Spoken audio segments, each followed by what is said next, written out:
there's something that we do every time we interview people. So I'm going to do it now. This is sort of a lightning round, not to do with your work, but to do with you, Lionel Shriver. What are you reading right now?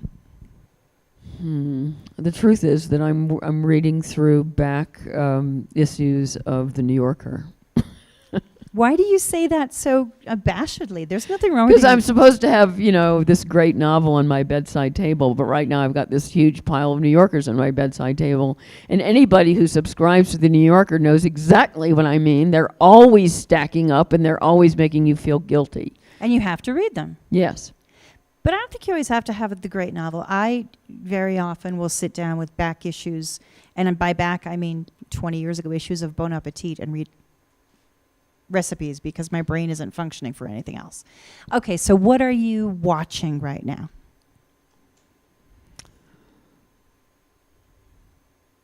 Sex Education. That's what I watched on the plane here. That's the one. I know it's on. We can see it. That's the British TV show. Yeah, though I think it was made by Americans. I think it was actually a Netflix original. Yeah. Okay, so that's what you watched on the flight over, and that was a long I think it's a little flight. mediocre. I don't want this to come across as, a like. I'm on the fence as to just how good it is. But it sufficed for a plane journey. Okay, but that leads me to the next one. What's your guilty pleasure? And don't say Sex Education. Something else is a guilty pleasure. Oh, this is really embarrassing. That's okay. That's what we're here for. There's a show on in the UK, and it's one of these shows that's filler TV. Mm-hmm. Right? And it's always on. It's like every day it's on. And I go through these little indulgent periods of putting it on series record, and then it just fills up your set-top box. It's like it throws up into your set-top box. It's called Come Dine With Me. And what's it about? It's actually, I think of myself as someone who doesn't like reality TV, but if I have forced myself to admit that this is reality TV and I like it. It's a group of 5 people, 5 strangers, each of whom hosts a dinner party for the others.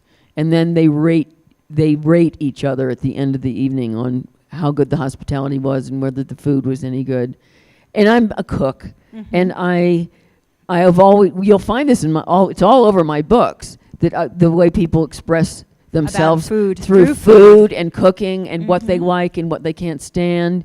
I am utterly addicted to this show, and I have watched more hours of it than I should ever admit. In fact, if I were on my home turf, I'm not sure I would admit it on radio. We will make sure that no one hears it on your home turf. Last one, if you have one.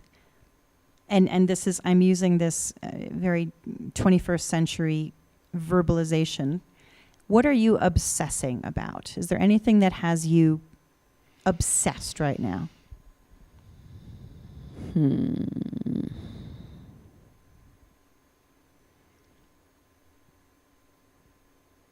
Well, the truth is, I have just written a book about one of my obsessions, and it's a lifelong obsession.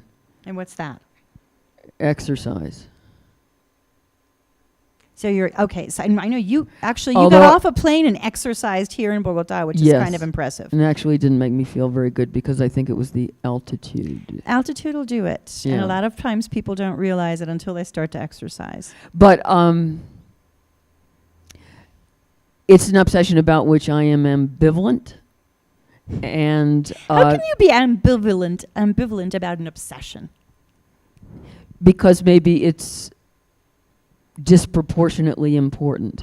Okay. Yeah. And I think that it has become disproportionately important culture-wide. So what used to be my private obsession since I was a kid is now a culture-wide obsession.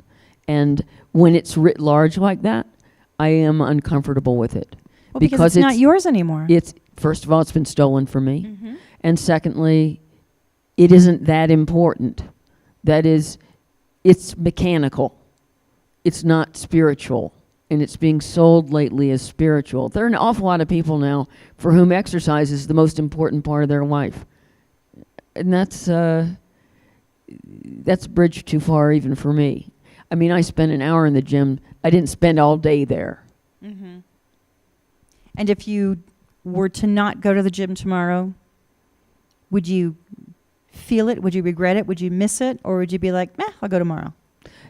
No, that's the point. You asked me what I'm obsessed with. And that's my answer. So that's your answer. No, of course, I would be unhappy. And what are you listening to, finally? I don't have any choice but to listen to jazz pretty much all day long. I'm married to a jazz drummer, a professional jazz drummer. So that's what we listen to. All day. Pretty much. Well, and you've brought that into your work. I mean, Edison is a jazz pianist. Yes, Big Brother. I mean, writers, fiction writers are nothing but if not efficient. So I use everything, including my own husband. Okay, my last question. I promise. This is the last one. Snooker. Snooker. Snooker. You use the American Snooker. pronunciation. I know, I should have remembered that. Okay, it's not looker, it's Luca. So how does an American woman, originally from North Carolina, get so interested in snooker? Well, it helps to move to the UK for most of your adult life. That's how it happens.